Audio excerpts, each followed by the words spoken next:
tengan que rendir cuentas y asumir las consecuencias de sus actos. Muchas gracias.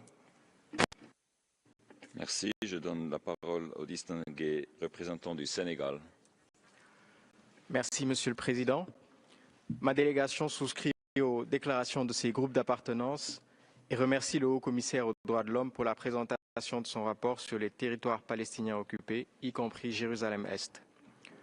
Le Sénégal reste vivement préoccupé par la gravité de la crise humanitaire dans la bande de Gaza, d'une ampleur inédite. Nous encourageons les efforts régionaux de médiation ainsi que les initiatives visant à instaurer un cessez-le-feu permanent et à baliser la voie vers une sortie de crise. Nous appelons également à une action urgente et concertée pour la fourniture sans entrave de l'aide humanitaire ainsi que de toute l'assistance nécessaire aux populations gazaouies dans le cadre de futurs efforts de reconstruction. Nous réaffirmons notre engagement en faveur d'un règlement pacifique du conflit et appelons la communauté internationale à toujours privilégier cette voie. Enfin, le Sénégal réitère son soutien aux droits inaliénables du peuple palestinien à l'autodétermination, ainsi que son attachement à la solution à deux États, conformément aux résolutions pertinentes de l'ONU. Je vous remercie. Thank you. I give the floor to the distinguished representative of the United Kingdom of Great Britain and Northern Ireland. Thank you, Mr. President. High Commissioner, thank you for your update. Back on the 7th of October 2023, Israel suffered the worst terror attack in its history at the hands of Hamas. The hostages have since suffered an unbearable trauma. The people of Gaza, so many of whom have lost lives, homes, loved ones, have also experienced a living nightmare. We have been clear. Palestinian civilians must be permitted to return to their communities and rebuild. It is for Palestinians to determine the future of Gaza, and international humanitarian law must be respected. In the West Bank, the UK is deeply concerned at the expansion of Israel's war aims and operations. Civilians must be protected.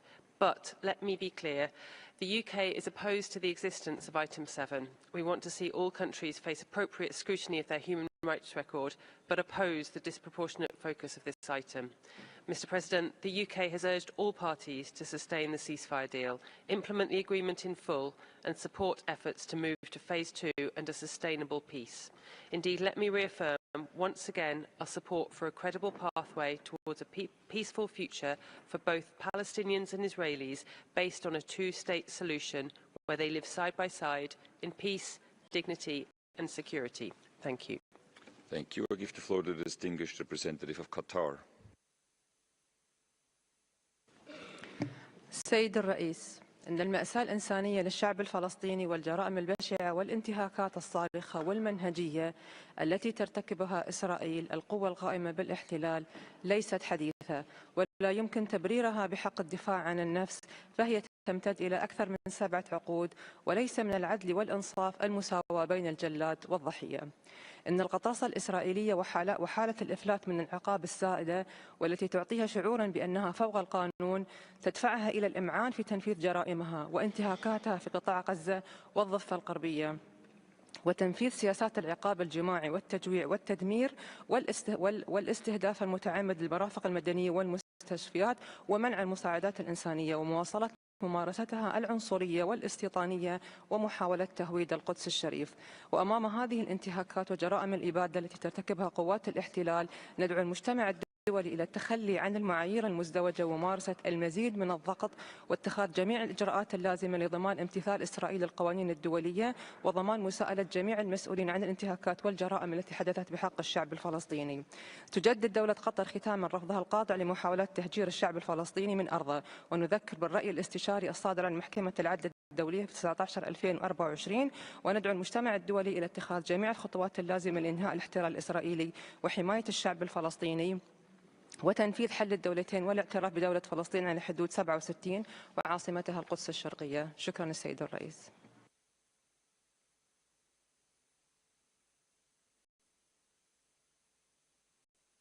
Thank you. Je passe la parole à la distinguée représentante de la Mauritanie. شكرا سيدي الرئيس.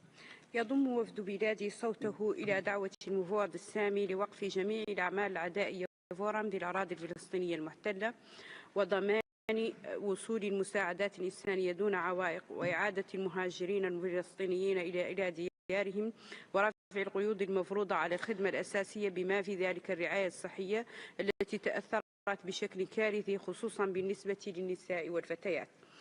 كما يعرب وفد بلادي عن إدانته لما وثقه التقرير بوضوح من تدهور خطير للأوضاع في الأراضي الفلسطينية منذ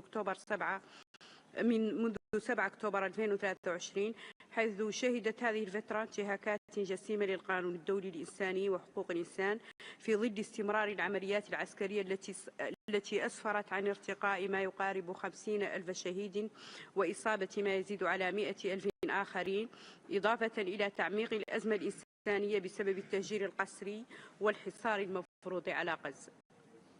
كما نؤكد إدانتنا لاستمرار وانتهاكات حقوق الإنسان في الضفة الغربية بما في ذلك القدس الشرقية وتصاعد العنف الممنهج ضد الفلسطينيين سواء من قبل قوات الاحتلال أو المستوطنين في ظل دعم رسمي يفاقم معاناة السكان ويقوض حقهم في تقرير المصير.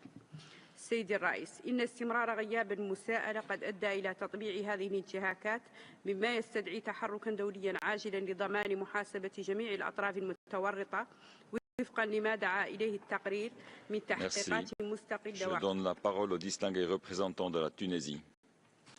شكرا سيد الرئيس. يأخذ وفد بلادي علما بالتقرير المفوض السامي ويجدد الإعراب عن استنكاره الشديد لما يتعرض له الشعب الفلسطيني ولا يزال من جرائم حرب وأعمال إبادة جماعية وانتهاكات ممنهجة لحقوق الإنسان على يد قوات الاحتلال دون مساءلة ولا محاسبة وأمام صمت دولي مريب.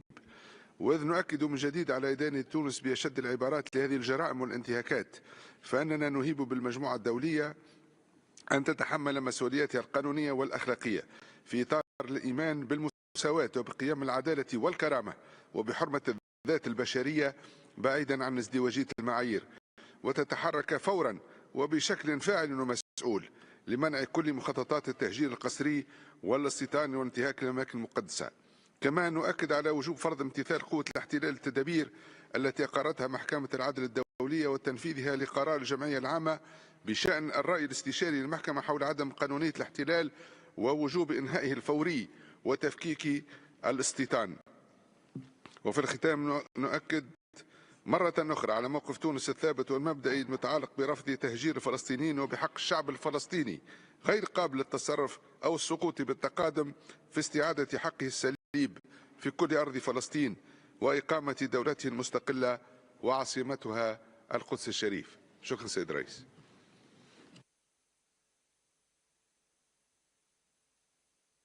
Thank you. I give the floor to the distinguished representative of the Bolivarian Republic of Venezuela.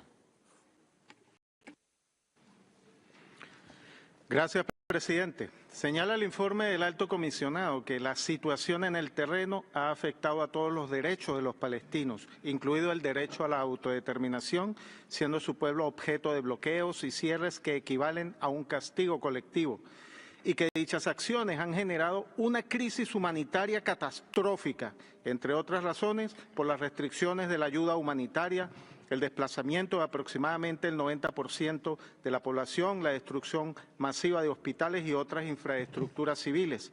El mundo es testigo del inocultable genocidio del pueblo palestino en Gaza, ejecutado con la complicidad de los mismos actores que se presentan como jueces morales, incluso en este Consejo. Es el colmo de la hipocresía. El pueblo palestino enfrenta hoy la amenaza de la ocupación total de su territorio por parte de Israel con el apoyo de los Estados Unidos. Este acto constituye un crimen de lesa humanidad que bajo ninguna circunstancia puede quedar impune.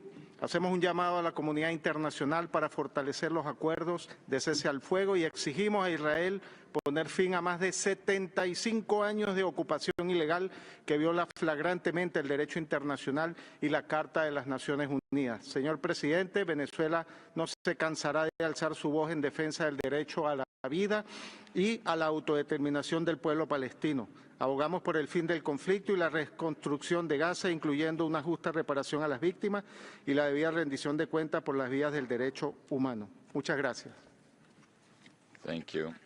I give the floor to the distinguished representative of the Gambia. Thank you, Mr. President. We align ourselves with the statements delivered by the OIC and the African Group and reaffirm our unwavering solidarity with the Palestinian people in their just struggle for self-determination.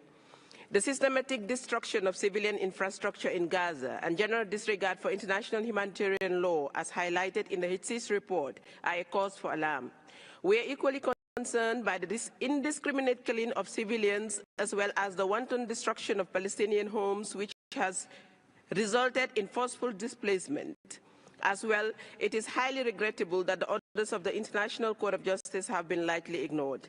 We welcome the recent ceasefire agreement and urge both parties to respect the terms of the agreement to prevent further undue suffering of the civilian populations on both sides of the conflict. However, the ceasefire must be accompanied by meaningful efforts towards a just and lasting peace. To achieve this, we call for the lifting of all illegal restrictions on humanitarian aid, respect for international humanitarian law, and accountability for the attendant violations. Finally, we reiterate our unwavering support for a two-state solution based on international law and relevant UN resolutions. A sovereign and independent state of Palestine with East Jerusalem as its capital alongside Israel remains the only viable path to a just, lasting and comprehensive peace. Thank you very much, Mr. President. Thank you. I give the floor to the distinguished representative of Pakistan.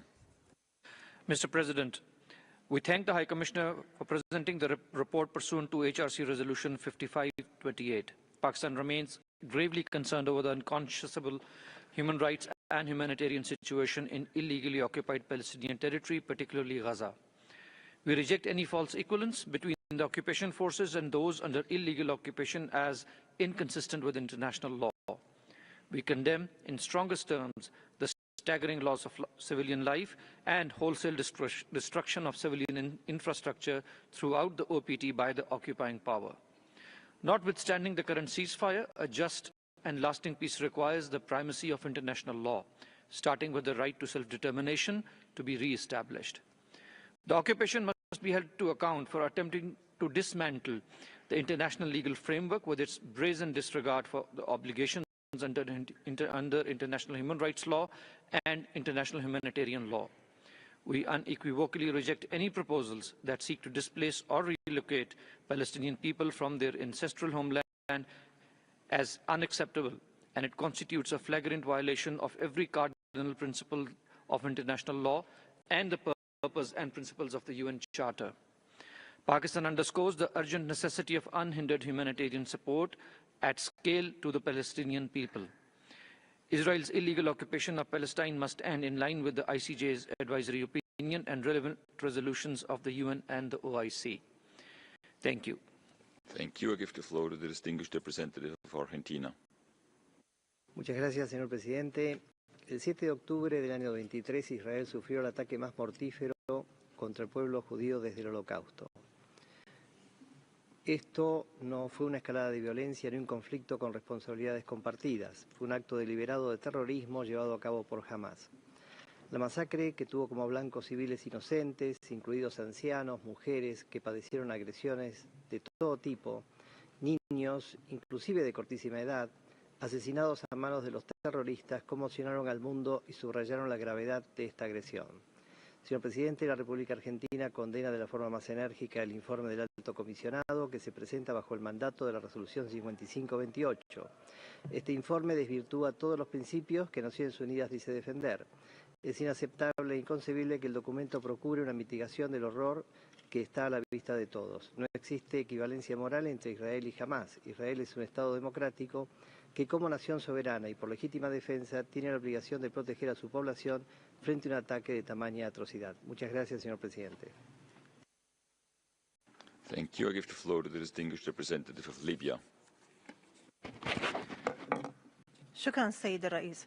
بداية يضم وفد بلادي صوته إلى بيانات المجموعات التي ينتمي إليها، ويشكر المفوض السامي على إحاطته وجهوده في متابعة حالة حقوق الإنسان في فلسطين. ويشكر وفد بلادي المفوض السامي على إحاطته وجهوده في متابعة حالة حقوق الإنسان في فلسطين المحتلة، ولكننا نعرب عن القلق الشديد إزاء ما يرد في التقارير الأممية من مساواة بين القوة القائمة بالاحتلال، القوة المعتدية، والشعب الفلسطيني الذي يرزخ تحت نيران الاستعمار منذ عقود. نجدد إدانتنا للانتهاكات التي ترتكبها القوى القائمة بالاحتلال ولا سيما في غزة، والتي ترقى إلى أفعال الإبادة وجرائم الحرب. ونجدد على ضرورة تنفيذ التدابير الاحترازية لمحكمة العدل الدولية، كما نرفض المحاولات الرامية إلى تصفية القضية الفلسطينية من خلال ضم الأراضي وتهجير الفلسطينيين، الأمر الذي يعد انتهاكا خطيرا للقانون الدولي الإنساني. السيد الرئيس، نؤكد على ضرورة تمكين لجنة التحقيق الدولية المستقلة من دخول الأراضي الفلسطينية حتى تتمكن من القيام بولايتها في رصد وتوثيق انتهاكات حقوق الإنسان والقانون الدولي الإنساني التي ترتكبها القوى القائمة بالاحتلال. وختاما، نؤكد على حق الشعب الفلسطيني الشقيق في تقرير مصيره وإقامة دولته المستقلة وعاصمة القدس الشريف. شكرا سيد الرئيس. Thank you. I give the floor to the distinguished representative of Namibia.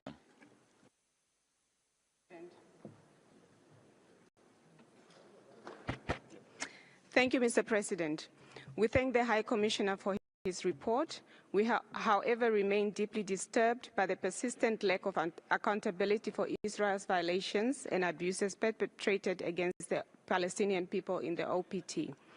We call on the OACHR to take all necessary measures within its mandate to investigate the grave violations and abuses against the Palestinian people with a view to end Israel's impunity in the OPT. Namibia firmly believes that the only viable solution to this conflict is a two-state solution based on the pre-1967 borders with East Jerusalem as the capital of Palestine.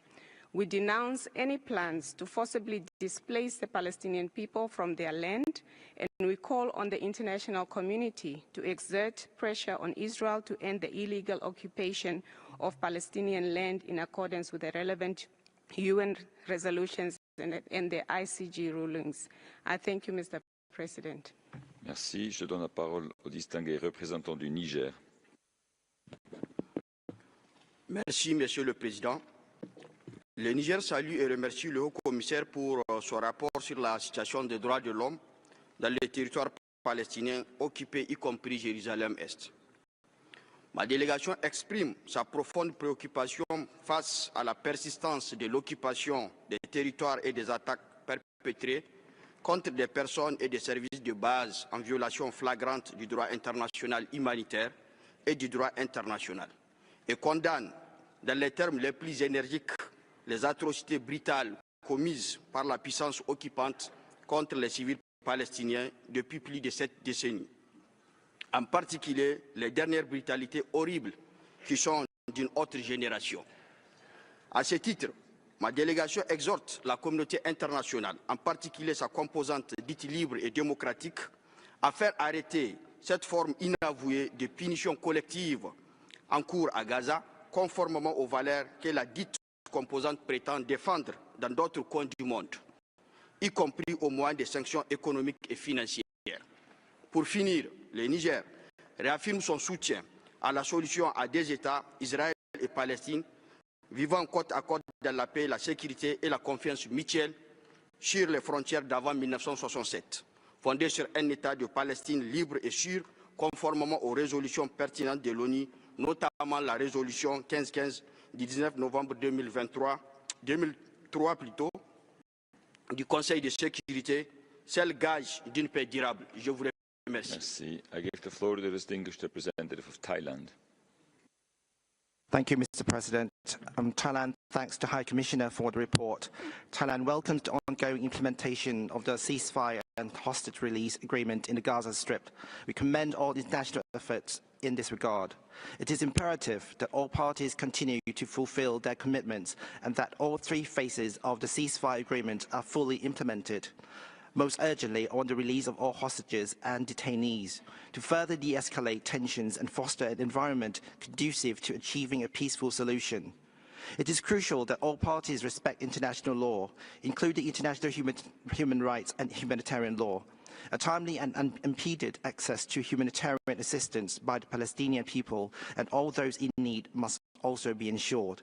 Thailand reiterates our unwavering support for diplomacy and constructive dialogue based on the two-state solution by which the states of Israel and Palestine live side by side in peace and security, in accordance with international law and the relevant United Nations resolutions, as well as for sustained peace and stability in the region. Thank you.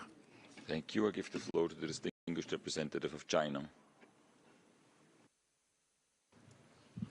主席先生，中方对巴勒斯坦备占领土，特别是加沙地区的人权状况和严峻的人道局势深表关切。我们对当事方达成停火协议表示欢迎。当务之急是持续有效地落实停火协议，并建设性地推进后续谈判。占领方应当切实履行国际法义务，尊重和保护巴勒斯坦民众的人权，保障流离失所者安全返回家园。两国方案是解决巴勒斯坦问题的唯一出路。加沙是巴勒斯坦领土不可分割的一部分。中方坚定支持巴勒斯坦人民的合法民主权利，认为8人制8是加沙战后治理应当遵循的重要原则。我们反对针对加沙民众的强制迁移。我们呼吁各方切实重视阿拉伯国家，特别是巴勒斯坦的愿望和诉求，为缓解有关地区的人道危机，推动巴勒斯坦问题全面、公正、持久的解决，做出应有的努力。谢谢主席先生。Thank you. I give the floor to the distinguished representative of Sudan. شكرا سيد الرئيس. وفد السودان يضم صوته لبيانات المجموعة العربية والمجموعة الأفريقية ومجموعة دول منظمة التعاون الإسلامي ومجموعة حركة عدم الانحياز. نجدد دعمنا لإبقاء البند محل النقاش ضمن أجندة المجلس. نعبر عن تضامننا الكامل مع الشعب الفلسطيني الشقيق الذي ظل يعاني لعقود أشكالا متنوعة من انتهاكات حقوق الإنسان المتمثلة في فقد الأرواح والممتلكات والإصابات والتشريد. وأمامنا الحالة المؤلمة التي تجري بغزة بكل تفاصيلها ومظاهرها والعدوان القاشم على لبنان وشعبه الشقيق. إن حل القضية الفلسطينية يتمثل في إنهاء حالة الاحتلال ووقف التعدي المستمر على الأراضي الفلسطينية وبناء المستوطنات وعودة اللاجئين إلى ديارهم وضمان حق الشعب الفلسطيني في ممارسة تقرير مصيره وإقامة دولته المستقلة على أساس وحدود الشرعية الدولية. السودان يؤكد تأييده للمجهودات الداعية لإنهاء دورة العنف والوصول إلى حل نهائي للأزمة المتطاولة بكل تفاصيلها، ويدعو القوى القائمة بالاحتلال إلى التقييد بالتزاماتها الناشئة بموجب القانون الدولي وقرارات الشرعية الدولية وبمبادئ القانون الدولي لحقوق الإنسان والقانون الدولي الإنساني. ندعو المجلس الموقر للتصدي لانتهاكات حقوق الإنسان بما في ذلك تلك المتعلقة بالأسرى والفئات الضعيفة مثل الأطفال والنساء والمسنين.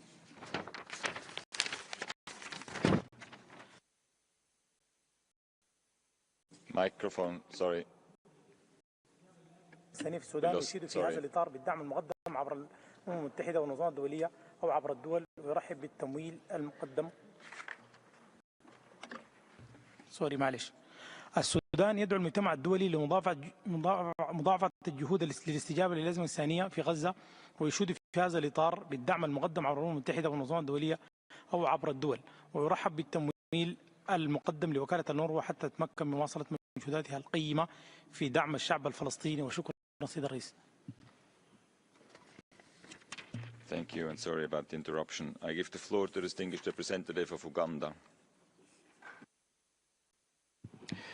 Mr. President, we are concerned by the grave situation that continues to unfold in the occupied Palestinian territory.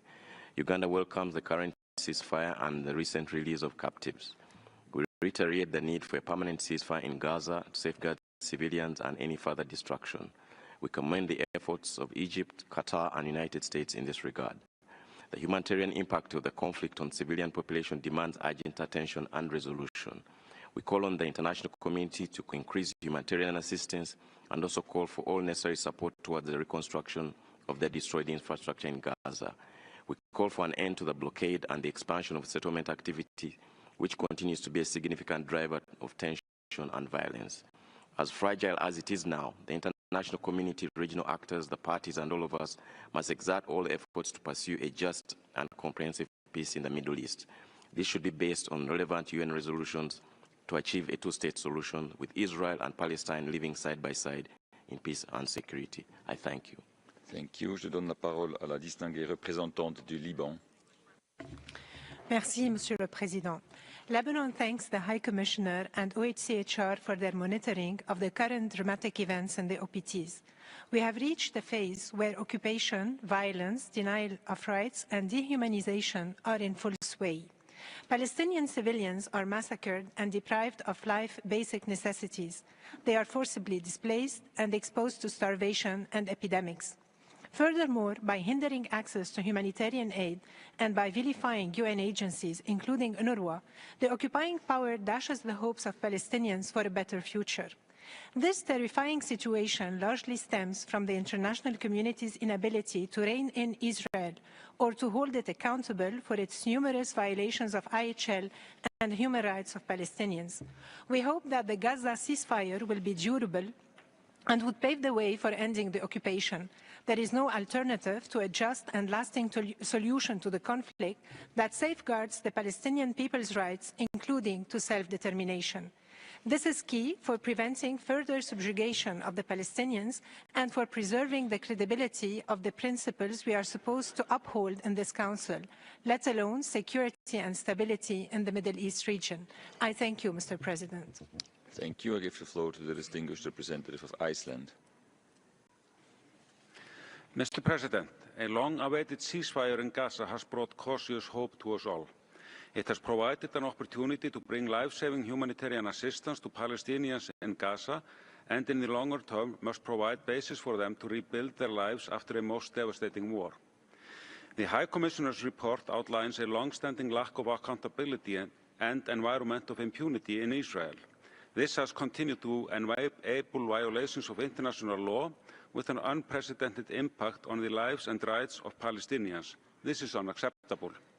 Mr. President, we welcome the recent releases of hostages that have been held in Gaza, and we wish them and their families well in rebuilding their lives after the unimaginable ordeal. We condemn the way in which Hamas has treated the bodily remains of hostages. All hostages and prisoners, whether Israeli or Palestinian, must be treated with dignity and respect, both the living and the dead.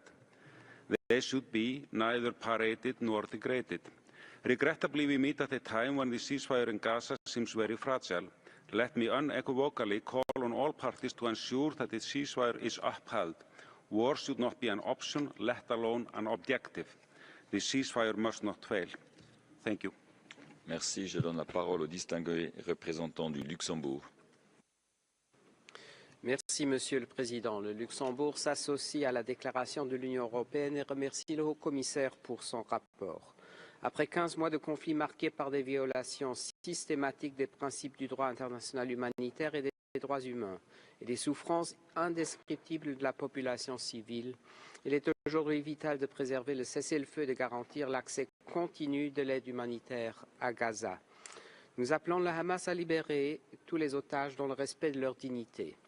Le Luxembourg continue à soutenir l'UNRWA qui joue un rôle irremplaçable de soutien à la population palestinienne. Nous sommes préoccupés par l'intensification des raids militaires israéliens et de la violence des colons en Cisjordanie. La reprise d'un processus politique visant à réaliser la solution à deux États, respectant pleinement le droit à l'autodétermination des Israéliens et des Palestiniens, reste la seule issue vers une paix juste et durable. La bande de Gaza doit faire partie intégrante d'un État palestinien indépendant. Toutes les tentatives de créer un État de fait par des déplacements forcés de la population ou la construction de colonies sont inacceptables. Il est indispensable de mettre fin à l'impunité et d'assurer que justice soit faite pour tous les crimes de guerre et autres violations du droit international humanitaire. Le Luxembourg soutient pleinement le rôle de la Cour pénale internationale et de la Cour internationale de justice. À cet égard, je vous remercie. Merci. Je donne la parole au distingué représentant de la France. Merci, Monsieur le Président. Monsieur le Haut-Commissaire, merci pour votre rapport, expression du devoir de vigilance et de témoignage impartial du Haut-Commissariat de ce Conseil. Horreur des attentats terroristes barbares du 7 octobre conduits par le Hamas et de l'interminable prise d'otages. La France y a perdu 50 des siens. Aujourd'hui, elle pleure la mort d'Oa Dialomi et partage la douleur de sa famille. Le retour des otages et la restitution des corps doivent respecter leur dignité. Horreur des opérations conduites à Gaza, qui laissent une population décimée et un territoire dévasté. À la racine de tout cela, le conflit israélo-palestinien qui affecte les peuples et les personnes et bafoue leurs droits et le blocage du processus de paix.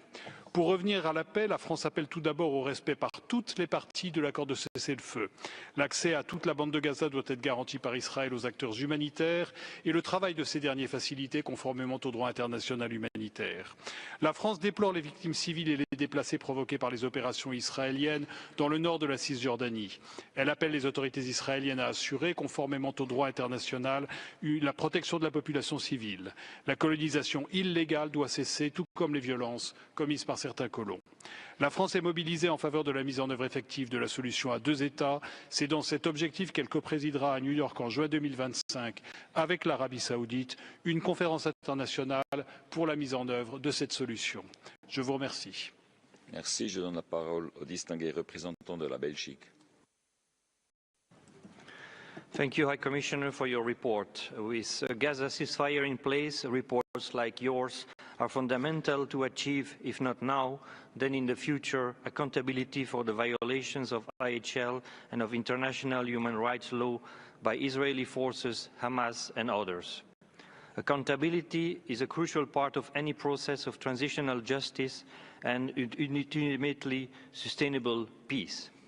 Mr. President, Belgium aligns itself with the EU statement. We remain deeply concerned about the lack of dignity for Palestinians returning to their homes in the absence of shelter and basic infrastructure, and we are also worried about the conditions under which both hostages and detainees are released. Belgium is alarmed by the methods used by Israeli forces in the West Bank, including airstrikes, bulldozers and advanced weaponry, resulting in killings, wanton destruction and the displacements of tens of thousands of refugees. We strongly condemn the further escalation of violence by extremist settlers. We urge Israel to protect the population in the territory it occupies in line with law enforcement rules and applicable human rights norms and standards. High Commissioner, impunity for settler violence in the West Bank is a big challenge today.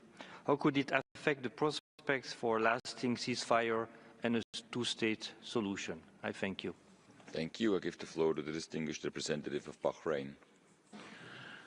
شكرا سيد الرئيس. في البدء يضم وفد بلادي صوته للبيانات المقدمة من المجموعات السياسية والإقليمية التي ينتمي إليها.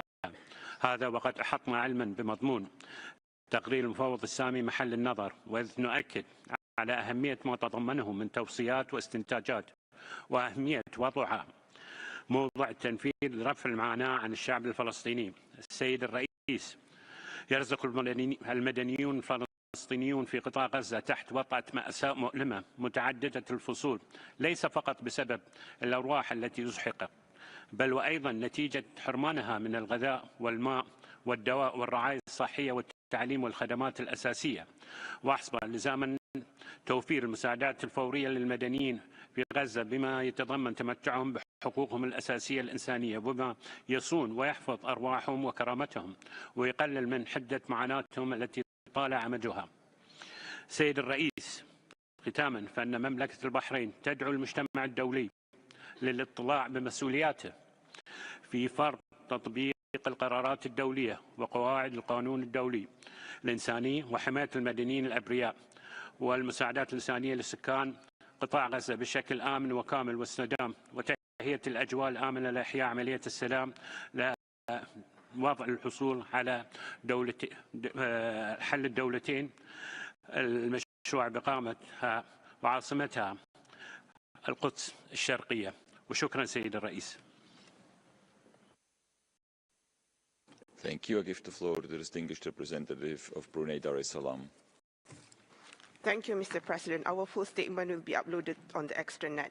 Brunei Dar es Salaam aligns itself with the statement by the OIC. We are especially concerned with the observation on the unprecedented levels of food insecurity and the concerns of deliberately inflicting starvation on the population of Gaza as a method of warfare that is prohibited by international law. We remain deeply concerned that the actions of the occupying power have frequently provoked and deepened the fear that they will set dangerous precedents by destabilizing the whole region and weakening the basis of the international order. We cannot sit idly by and let this continue. We cannot pick and choose the application of international law, including upholding obligation to the decisions of international courts only when it is suitable. Mr. President, Brunei and Ireland urges the international community to uphold its responsibility in protecting the rights of the Palestinians and in addressing the root causes, including returning to their homeland, and to ensure that all parties concerned honor the ceasefire agreement. Brunei and Ireland also acknowledges efforts at finding a just, comprehensive and lasting solution to conflict, and in doing so, we stress upon the importance of involving all concerned parties in any plans with the full adherence to international law and all relevant UN Security Council and General Assembly resolutions. We remain resolute in our solidarity with the Palestinian people and advocate for Palestinians' full membership of the United Nations. I thank you. Thank you. I give the floor to the distinguished representative of Ireland. President, Ireland aligns with the statement of the EU. We welcome the ceasefire and hostage release agreement in Gaza and urge its full implementation in all its phases. We need to see the return of all hostages to their families and continued access for much-needed humanitarian aid into Gaza. The work of UNRWA is essential and irreplaceable in this regard. A return to hostilities would be disastrous for everyone. Turning to the report, we regret that the office has not been granted full access to the occupied Palestinian territory and to Israel to investigate violations by all duty bearers. We urge Israel to ensure this access. The scale of gross violations of rights and disregard for obligations under international law detailed in the report is appalling. We share the High Commissioner's concern about the long-standing lack of accountability and the prevailing environment of impunity which continues to enable international law violations. We urge all states parties to the Rome Statute to comply with their obligations and reiterate the High Commissioner's call upon all duty bearers to ensure cooperation with the International Criminal Court. Recalling the ICJ advisory opinion, we call on Israel to comply with its obligation to bring an end to its unlawful presence in the occupied Palestinian territory. President, we need to see a political pathway towards implementation of a two-state solution, the only viable path to a lasting peace and security for both Israelis and Palestinians. Thank you.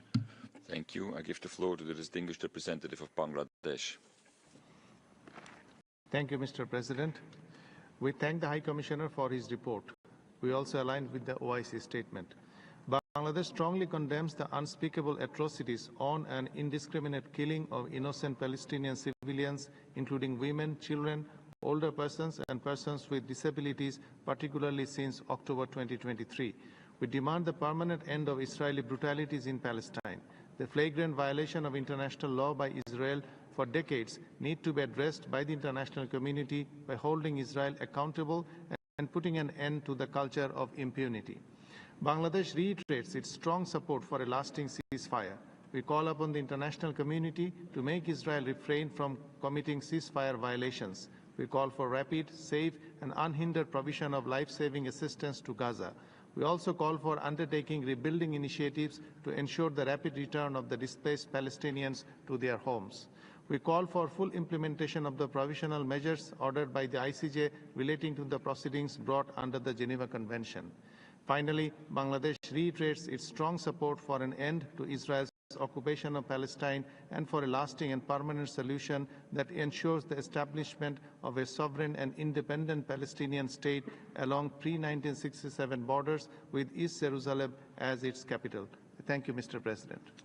Thank you. Nous allons maintenant procéder à la liste des orateurs des institutions nationales des droits de l'homme et des organisations non gouvernementales. Je donne la parole au Palestinian Independent Commission for Human Rights.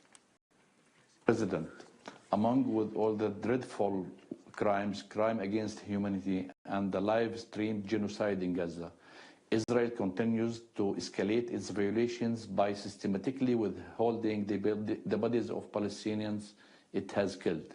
In 2024 alone, it seized 192 bodies from the West Bank, bringing the total to 646 held in mortgages and cemeteries of numbers. This does not include the hundreds of victims from Gaza whose fate remains unknown, while families are denied the right to bury their beloved ones with dignity.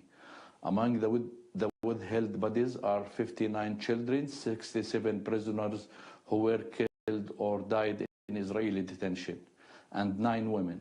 Since October 7th, Israel has also subjected thousands, including women, children, and medical personnel to enforced disappearance under the so-called unlawful combatant law, stripping detainees of all legal protection.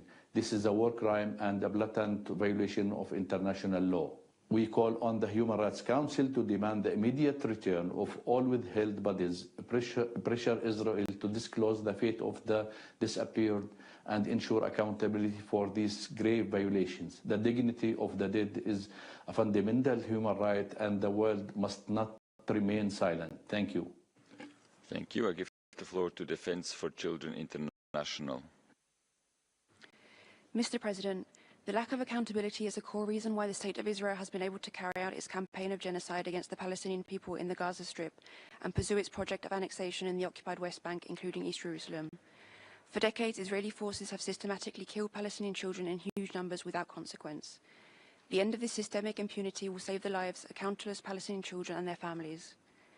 As the only Palestinian human rights organizations focused exclusively on children's rights, we have thoroughly documented violations of Palestinian children's rights for decades. In that time, we have continuously advocated for justice and accountability for these rights violations, and we can say with confidence that there have been no meaningful measures of accountability for perpetrators. Israeli soldiers know that they can kill Palestinian children with impunity and not face any professional or legal consequences. Now, as Israel and its officials are finally facing the beginning of justice at the world's highest courts, some countries are choosing to continue to embolden impunity. Israeli forces will continue to kill Palestinian children without limit until world leaders support and enact strong measures of justice and accountability.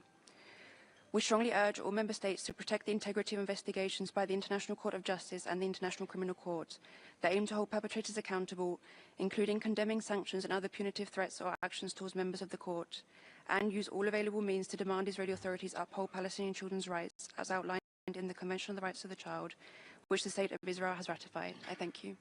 Thank you. I give the floor to United Nations Watch. High Commissioner, my name is Loy Ahmed and I come from Yemen.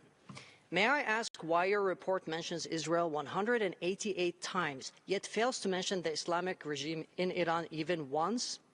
How can you speak about the conflict while ignoring the party that has armed, trained, and funded terror proxies like Hamas, Hezbollah, and the Houthis, who have been bombing Israel thousands of times? Why don't you mention the Houthis in Yemen, who have spent millions of dollars firing missiles at Israel instead of feeding my starving people? I ask the UN, the Arab League, and everyone who has been raising the Palestinian flag since October 7, where is the flag of Yemen? In my country, 500,000 people have died in the last 10 years, the biggest famine and humanitarian crisis in modern history. Why does no one care when 500,000 Yemenis die? What about Sudan? In less than 2 years, more than 150,000 people have been killed. Where is the flag of Sudan? What about Syria? 500,000 Syrians have been killed.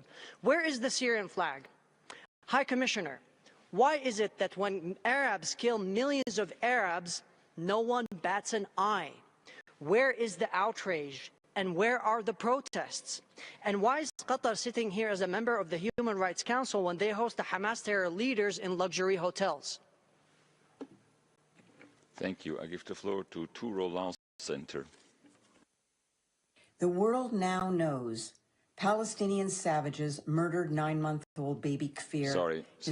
I have to interrupt, and I invite all speakers to use language that is commensurate with the dignity inherent to our discussions here on human rights. Everyone has the right to express their views, but this should remain within the appropriate framework and terminology. As I said yesterday, tolerance and respect must be the guiding principles of the Council's work, and I will not tolerate disrespectful language. With this in mind, I give the floor back to this video statement. Brother Ariel and their young mother Sherry Bibas with their bare hands. Palestinian barbarians mutilated their tiny bodies. Stop the message, please. As I just said, the language used in this room must adhere to the rules of dignity and respect inherent to our discussion. The language that's used by the speaker cannot be tolerated. It exceeds clearly the limits of tolerance and respect within the framework of this Council, and I therefore give the floor to the next statement, the Badil Resource Center for Palestinian Residency and Refugee Rights. It's a joint statement, also by video. President, international accountability or its opposite, impunity, do not happen organically or in a vacuum. Impunity is granted through the lack of action, and accountability must be imposed through practical measures. To uphold the principle of accountability, including the obligation of the international community to provide international protection, the deal calls on all states, individually and collectively, to impose political, economic, and military sanctions against the Israeli regime to hold it accountable. For over 76 years of ongoing forced displacement and transfer, colonization, and apartheid, and the ongoing genocide in the Gaza Strip. For the reconstruction of the Gaza Strip and the reparations owed many times over to 9.17 million Palestinian refugees and internally displaced persons. For its perpetual refusal to adhere to its obligations, including ensuring the protection, operation, and full access of UNRWA to fulfill its mandate. Only sanctions can ensure an end to the impunity that the Israeli colonial apartheid regime enjoys, that the UN and its member states fulfill their obligations, and that the inalienable rights of the Palestinian people to self-determination and return are put into practice. Thank you. Thank you. I give the floor to Institute for NGO Research, also by video. As we've come to expect, the Accountability Report promotes false claims, ignores aid diversion, and erases Hamas atrocities. This year's version parrots false casualty data from Hamas, sanitized under a new Ministry of Health euphemism. Again, the report conflates combatant and civilian deaths to conceal the truth. Yet again, the report hides Hamas's fighting tactics in Gaza. The word tunnel appears nowhere in the report. The report continues to cover for UNRWA, the ICRC, and 8 NGOs that for 18 years turned a blind eye while Hamas stole taxpayer money to turn all of Gaza into a military base. Yet again, the report gives a free pass to Hamas's sponsors Iran, Turkey, and Qatar. When will these actors be held accountable for Hamas murder and mayhem? The report promotes the Gaza starvation lie, as if the entire world has not seen Hamas's depraved ceremonies held in front of braying mobs, where apart from the poor hostages, not a starving Gazan is in sight. And most egregiously, the report erases 9-month-old baby Kfir and 4-year-old Ariel, who were stolen on October 7th to the terror layers of Gaza, where they were executed in cold blood and where their bodies were paraded in one of the most disgusting and horrific spectacles of modern times, while hundreds of Gazan children were brought to watch and cheer it on. Mr. President, where is the accountability to be found here? I give the floor to the Palestinian Initiative for the Promotion of Global Dialogue and Democracy. Commissioner, once again, this council convenes as Palestinians across historical Palestine endure ongoing land expropriations, mass killings, imprisonments, and state-sanctioned settler terror. The Gaza Strip, which endured 15 months of bombardment and an all-out genocide, is now facing an even deeper humanitarian crisis, while the same brutal tactics used in Gaza are being replicated on a smaller scale in the West Bank. Israeli military attacks, airstrikes, sieges, and mass arrests are intensifying, particularly in the northern West Bank, where 40,000 Palestinians have been displaced and at least 70 have been killed since the start of this year. As Israeli military actions continue to escalate in size and impact, so too do attacks by state-backed settlers, who continue to carry out attacks and expropriate more Palestinian land. Meanwhile, the blockade on the Gaza Strip after 15 months of genocide is preventing Palestinians from rebuilding their destroyed homes, leaving women in particular vulnerable. This is not a sudden crisis, but rather the continuation of a long-term agenda aimed at consolidating Israeli control. With an increasingly aggressive Israeli government and the growing influence of far-right elements, the prospect of full annexation in the West Bank seems more imminent than ever. Allowing Israel to continue with its violations without consequences only gives the green light to continue its course, especially in light of the ICJ's ruling on genocide and the provisional measures laid out by the ICC. What is needed is concrete action and concrete steps of international accountability. Until then, justice for Palestinians who face these violations for decades will not be realized. Thank you. Thank you. I give the floor to the Jerusalem Institute of Justice. Mr. President, how much longer will this Council turn a blind eye to the truth? The latest report by the High Commissioner is just not biased. It is a clear distortion of reality. It condemns Israel for defending its people while downplaying the barbaric atrocities committed by Hamas on October 7th. Over 1,200 Israelis were slaughtered in their homes, entire families burned alive, women raped, children torn from their parents. Yet, this report reduces these horrors to nothing more than a passing remark, appalling and entirely wrong. Where is the outrage? Instead, the report is obsessed with demonizing Israel's response, ignoring the painful reality that Hamas uses Gaza's civilians as human shields, diverts humanitarian aid for terror, and rejects every ceasefire that would have saved lives. Israel's right, its duty to defend its citizens, is dismissed, while Hamas war crimes are met with soft language and excuses. This report is not about justice. It emboldens terrorism while vilifying the only democracy in the Middle East.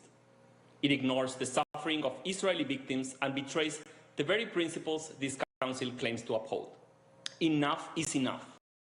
The time has come for this Council to stop enabling Hamas and start demanding accountability from those who commit crimes, not those who fight to survive. Thank you. I give the floor to the Palestinian Return Center. Palestinian Return Center would like to thank Mr. High Commissioner and also highlight some important elements in the report. These include Israel's massive atrocities committed against Palestinians in Gaza, which amount to the crime of genocide. In regard to the occupied West Bank, the report notes the spike in Israel's killing and violations of human rights, which include collective punishment, gender-related violations, arbitrary detentions, torture, and ill treatment. It also importantly finds that serious concerns persist about the capacity and the willingness in the Israeli justice system to ensure accountability and its compliance with international standards. Israel has consistently failed to open investigations in cases where there is evidence of unlawful conduct by Israeli occupation forces. We emphasize the report's recommendation to ensure that all Palestinians displaced from and within Gaza are allowed to return to their homes by creating safe conditions and providing adequate alternatives to those whose homes have been rendered uninhabitable. Thank you. I give the floor to the International Federation for Human Rights Leagues. Thank you. FIDH thanks the High Commissioner for the presentation of his report. For decades, Israel has implemented a series of discriminatory laws, policies, and practices to establish and maintain an apartheid system based on racial domination and oppression over the Palestinian people. In parallel with its genocidal war on Gaza, enabled by the inaction and sometimes the unwavering support of third states, Israel has exploited the wartime context to launch an unprecedented assault on Palestinians in the West Bank, including East Jerusalem. FIDH's Palestinian and Israeli member organizations have documented a dramatic rise in human rights violations and international crimes, including the unlawful killing and forcible displacement of Palestinians in the West Bank, restrictions on their freedom of movement, state-backed settler violence, hundreds of arbitrary arrests and administrative detentions, and the torture of Palestinian detainees. Since the start of the Israeli military operation on 21st January, redirecting its military aggression to the West Bank, at least 45,000 Palestinians have been forcibly displaced and 33 have been killed, including 12 children. These mass human rights violations and international crimes underscore the entrenched impunity that allows Israel to perpetuate systematic violations without consequences. We call on states to recognize and address Israel's apartheid system, including by supporting the reconstitution of the UN Special Committee Against Apartheid, to comply with arrest warrants issued by the ICC, to take immediate action against Israel's settlement enterprise in line with the ruling of the ICJ, including by instituting a ban on settlement imports and imposing sanctions on settlers, and to cease the sale or transfer of arms to Israel. Thank you. Thank you. I give the floor to Al Mezan Center for Human Rights. Mr. President, High Commissioner, the atrocities in Gaza are not stopping, and the need for accountability is stronger than ever. As we speak, the people of Gaza endure one of the coldest weeks in recent memory. 6 Palestinian newborns have frozen to death as Israel continues to commit acts of genocide, including the deliberate obstruction of life-sustaining humanitarian aid. There is no accountability for Palestinians within the Israeli legal system. Decades of systematic injustice have shown that Israel's domestic mechanisms serve to shield perpetrators, not deliver justice to victims of international crimes. Investigations, on the rare occasions when they occur, are designed to absolve rather than convict. The Israeli legal system has never delivered justice for Palestinians and never will. Over the past year, the International Court of Justice has issued 3 provisional measures orders addressed to Israel. The court has also issued a landmark advisory opinion affirming the illegality of Israel's continued presence in the occupied Palestinian territory. Yet, Israel continues to violate these rulings with total impunity as the international community fails to enforce them. In a long overdue step, the International Criminal Court has issued warrants of arrest against the Israeli leadership, marking a critical moment in the pursuit of justice for Palestinians. However, impunity will persist unless ICC state parties ensure these warrants are executed. Attacks on the ICC are an assault on the entire international justice system and must be met with a firm and united response by the 125 state parties to the Rome Statutes. Justice delayed is justice denied. The time for action is now. Thank you. I give the floor to Amnesty International. Mr. President, for over 16 months, the world has been witnessing shocking levels of dehumanization, death and destruction in the occupied Gaza Strip, where Amnesty International found that Israel has committed and is continuing to commit genocide against Palestinians. Israel continues to arbitrarily arrest scores of Palestinians across the occupied territory, subjecting them to horrific detention conditions, including torture and other forms of ill treatment. In the occupied West Bank, including East Jerusalem, state-backed settler violence and Israeli military operations have resulted in killings, unprecedented destruction of civilian infrastructure, and unlawful transfer of Palestinians. Millions of people across the world have been incessantly protesting to demand justice for Palestinians. Yet, many states have remained defiant to these calls, often actively silencing pro-Palestinian solidarity, thus undermining the universal value of international law. International courts and human rights bodies, including this Council, and the whole international legal system are under attack. Amnesty International urges states to take immediate action. They must uphold international law by imposing an arms embargo on Israel, supporting the International Criminal Court and implementing its arrest warrants, and by complying with the International Court of Justice's orders on genocide and its 2024 advisory opinion declaring Israel's occupation unlawful. All mandates dealing with the current crisis must be adequately supported.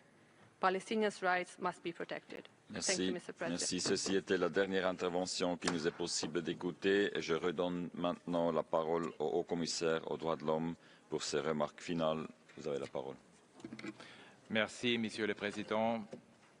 Just want to offer some concluding remarks and observations in response to the debate, but also to answer the couple of questions that we have received. As you know, that for more than 15 years, my office has monitored, reported, and alerted on the human rights situation in the occupied Palestinian territory and the wide-ranging violations that stem from 57 years of military occupation by Israel, 17 years of blockade and closures of Gaza amounting to collective punishment, and the long-standing patterns of institutionalized discrimination and oppression of the Palestinian people in the occupied territory. In these reports, we have made numerous recommendations to member states to act. And in fact, I remember very well my first address to the Council in March 2023, where I've asked my colleagues to come back with the recurring findings of all these recommendations. And I have to say, and I had to conclude then, that most of these findings were unanswered. And it's important to bear this in mind as we look to the future. Over the past 16 months of the conflict in Gaza, we have monitored, reported, and warned again on grave violations of international humanitarian law, international human rights law, committed by all parties to the conflict, and we called on all parties and member states to ensure full respect for international law and accountability. This has included calls for ensuring urgent compliance with the orders for provisional measures issued by the International Court of Justice and with the advisory opinion that the International Court of Justice issued last year. In doing so, my office has reported on violations by Israel, the PA, Hamas and other Palestinian armed groups applying the same human rights standards. Despite severe access restrictions to my international staff in the Occupied Palestinian Territory, we are continuing within those resources to document, report, advocate and bear witness on the ground. We do this in an impartial and objective manner, applying standard methodology. It is absolutely critical for the international community, obviously, to address the conflict's root causes, to insist vis-à-vis both parties that the current ceasefire holds and that negotiations on its next phase continue, to ensure the effective protection of civilians and the respect and the implementation of the rulings of the International Court of Justice. It's also important to act to support accountability for all violations, whether delivered through national institutions, through universal jurisdiction, the International Criminal Court, the International Court of Justice, and or other processes. While it is not within my office's mandate to make judicial determinations as to individual criminal responsibility, victims of gross violations of international law have the right to an effective remedy, including reparation. With regard to UNRWA, and the UN position has been absolutely clear about this, is indispensable in addressing the critical needs of Palestinians, given it's the only entity with the mandate and capacity to ensure the delivery of assistance at the scale and breadth needed, including through operational support to other UN entities in the delivery of their humanitarian assistance mandate. UNRWA is not just an aid provider, it also embodies the commitment of the international community to address the fundamental and unresolved right of the Palestinian people to self-determination. Even though the legislation has taken effect, it's critical for member states to continue providing political and financial support to UNRWA. On the West Bank, I've, in my opening remarks, found very clear wording based on the analysis where we indeed have seen the use of unnecessary and disproportionate force against Palestinians, the restrictions to movement, but also the displacement of tens of thousands of people, but also the continuous settlement activities, and again, international law is very clear, and the International Court of Justice has found clear statements to this effect, and we just have to, again, call on the respect for international law. On a more general level, I'm deeply troubled and worried, and I condemn the dangerous manipulation of language, the disinformation, and the resisting, and we need to make sure that we resist all efforts to spread fear or incite hatred, including abhorrent, dehumanizing narratives, whether they're insidious or explicit. My office will continue to work for justice for every victim and survivor by establishing and documenting the facts and standing firmly for accountability and the rule of law without exception.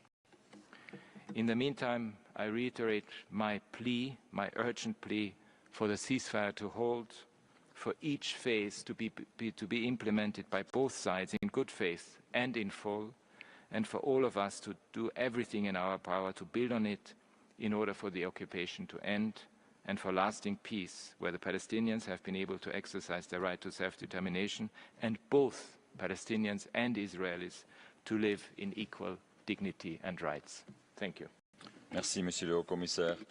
Ça nous amène à la fin de ce dialogue interactif. Je tiens à remercier le Haut-Commissaire pour sa participation.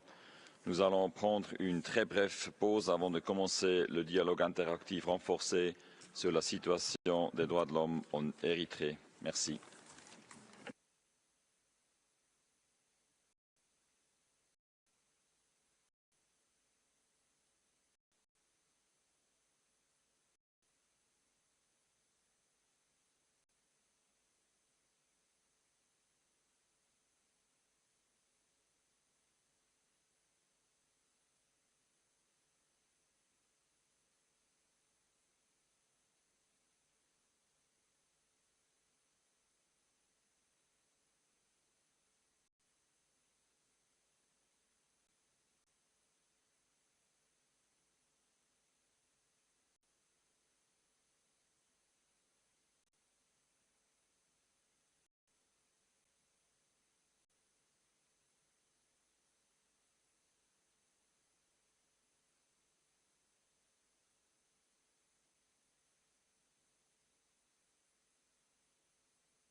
Excellences,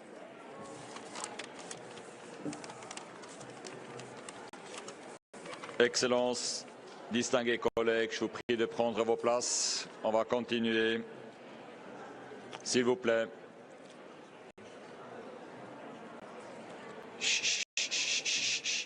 Merci. Nous allons maintenant procéder au dialogue interactif renforcé sur les droits de l'homme en Érythrée, conformément à la résolution 56/17. Permettez-moi de souhaiter la bienvenue à nos distingués intervenants, Madame Ilse Brandes-Keris, sous-secrétaire générale aux droits de l'homme. Merci d'être là. Monsieur Mohamed Abdel Salam Babiker, rapporteur spécial sur la situation des droits de l'homme en Érythrée. Bonjour et merci d'être là. Monsieur Abdom Seraï, chargé d'affaires de la mission permanente de l'Érythrée auprès de l'ONU et d'autres organisations internationales à Genève. Et Monsieur Johannes Gebreviert, représentant de la société civile. La liste des orateurs sera close dans 15 minutes. J'ai l'honneur de donner la parole à la sous-secrétaire générale pour sa présentation. Madame, vous avez la parole. Merci, Monsieur le Président. Excellencies, I would like to update the Human Rights Council on the human rights situation in Eritrea since the enhanced interactive dialogue in 2024. According to the government, steps have been taken towards the achievement of the Sustainable Development Goals, namely in the areas of education and health. In 2024, the government, in partnership with the UN system, reportedly provided essential health services to more than 1 million newborns, children and women. Eritrea reports 95% immunization coverage among children. The authorities also report that there were 2,351 schools in 2023, up from 1,930 in 2015. Enrollments at the primary, middle and secondary levels have also reportedly increased. Gender parity is reported to have been attained at primary level, and efforts are being made to increase girls' participation at higher levels. Eritrea further reported that it had conducted a mapping study of girls who had undergone female genital mutilation, FGM, in 2024 on 1,086 villages, which revealed that only 2.3% under the age of 5 and 4.4% of girls under 15 had undergone FGM. Currently, 12 of Eritrea's 67 subzones are FGM-free, according to the government. Eritrea also ratified the Convention on the Rights of Persons with Disabilities in December 2024. I recognize the good work being accomplished by the UN country team in support of the realization of the Sustainable Development Goals for all Eritreans. Our teams in Nairobi and Addis Ababa are ready to support Eritrea to implement the commitments undertaken last year during its Universal Periodic Review, including those on peace, justice, and on supporting stronger institutions. But despite these reported improvements, serious concerns remain. Eritrea continues to subject citizens to indefinite military service, contrary to international human rights norms and to calls from this Council and other human rights mechanisms. Within the context of the system of indefinite forced conscription, other grave human rights violations are also of concern, including torture, sexual and gender-based violence, and abusive labor practices. The system further compels many young people to flee the country on perilous journeys, exposing them to high risks of sexual violence, trafficking, and other forms of human rights violations. Eritrea has so far not heeded this Council's call to limit the national service to the statutory period of 18 months. In addition, no steps have been taken to stop the inhumane practice of punishing family members for the actions of draft deserters. More broadly, our office continues to receive credible reports of torture, arbitrary detention, inhumane detention conditions, enforced disappearances, and restrictions on the rights of freedoms of expression, of association and of peaceful assembly. Many politicians, journalists, religious believers, and draft deserters are held in incommunicado detention. Detention without trial remains the norm in Eritrea. Mr. President, Eritrea has so far not undertaken any credible steps to reform its legal and justice systems in line with international standards. Neither have we seen any evidence of political will to tackle impunity for past human rights violations, including those documented by the Commission of Inquiry in 2014 and 2016, nor the more recent ones by the joint OHCHR Ethiopia Human Rights Commission investigation team in 2023 for serious human rights violations committed by the Eritrean Defense Forces in the context of the Tigray conflict. This impunity continues to embolden perpetrators of human rights violations. In the current context, there is no likely prospect that the domestic judicial system will hold perpetrators accountable for the violations committed in the context of the Tigray conflict and in other cases. Moreover, the Eritrean Defense Forces are in violation of the cessation of hostilities agreement signed in November 2022 that called for the withdrawal of international forces from Ethiopian territory. Our office has credible information that Eritrean Defense Forces remain in Tigray and are committing violations, including abductions, rape, property looting, and arbitrary arrests. I call for the immediate withdrawal of Eritrean Defense Forces from Tigray. Excellencies, against this backdrop, Eritrea's engagement with human rights mechanisms is all the more important. Eritrea was reviewed by the UN Committee on the Rights of the Child earlier this year, which noted some progress as well as challenges in several areas, including freedom of expression, religion, and corporal punishment.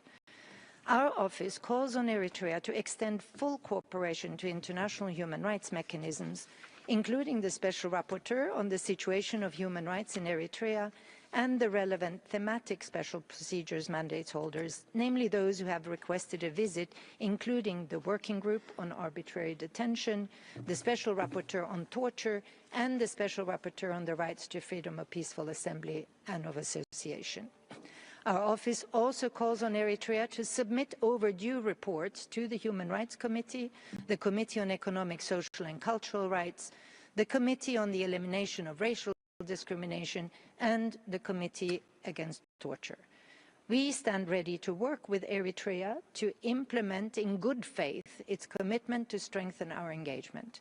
This includes work on the 5 areas identified jointly following our last technical visit in May 2022, namely 1, enhancing rights as part of a transformative justice system, 2, the harmonization of indigenous or traditional laws in line with international and regional human rights norms, 3, support to a regional conference on traditional justice, 4, enhancing the rights and protection of persons with disabilities, and also 5, capacity building on effective engagement with UN human rights mechanisms. The office urges member states to continue encouraging and facilitating Eritrea's engagement with the office, the Human Rights Council, and its mechanisms. Thank you. Merci. Je donne maintenant la parole au rapporteur spécial sur la situation des droits de l'homme en Érythrée pour sa présentation. Mr. President, Excellencies, ladies and gentlemen, it is my honor to address you in my capacity as the Special Rapporteur during this enhanced interactive dialogue on Eritrea. I recognize Eritrea's increased engagement with some universal human rights mechanisms over the past year, including its participation in his fourth Universal Periodic Review and his review by the Committee on the Rights of the Child. I also welcome Eritrea's ratification of the Convention on the Rights of Persons with Disabilities. I am encouraged by these developments and hope they reflect Eritrea's willingness not only to engage at the international level, but also to take action to improve the situation on the ground by implementing the recommendations of various human rights mechanisms. At the same time, I regret Eritrea continues to ignore my request to meet with the government representatives to visit the country. I reiterate my willingness to engage with the Eritrean authorities in a constructive spirit. Your Excellencies, the reality is that is that Eritrea continues to face a grave and long-standing human rights crisis, characterized by the repression of fundamental rights, impunity, and complete lack of access to justice for victims. The widespread and systematic suppression of freedoms of association, assembly, expression, and opinion over the last 3 decades has created a climate of fear. As a result, there are no independent media outlets, civil society organizations, or political parties in Eritrea. Freedom of religion or belief is repressed, with periodic waves of arrest, of mass arrest, and efforts to control all aspects of religious life and institutions. The situation of Eritrean victims of enforced disappearance remains extremely concerning. Hundreds of families of disappeared Eritreans live with agony of uncertainty. This is the plight of dozens of Eritrean Muslim leaders and teachers disappeared since the 90s. Religious figures, political dissidents, journalists like Siam Teshai and Daud Isaac. The situation is ongoing in some cases for over 30 years. Their families have the right to truth. I strongly urge the government of Eritrea to provide them with the information on the state of health and location of their loved ones. In the cases where disappeared persons are still alive, I call on the authorities to promptly release them, and in the case of deceased persons, to finally deliver their remains to the families. 30 years on from the first round of the National Service Program, the authorities continue to ignore calls for reform. In practice, the program keeps Eritreans in a system of forced labor for years. Citizens are forced to take part through detention, torture, inhuman or degrading treatment, and the punishment of their families. In fact, the National Service has impacted all aspects of life in Eritrea, from its economic structure or the ability of Eritreans to choose their profession or have dignified work, to the high rates of this desertion at the high school level, to the right to family life, with Eritrean children growing up with absent fathers and mothers forced to take the load of sustaining the family on their own. It also continues to push thousands of Eritreans to seek asylum abroad. Your Excellencies,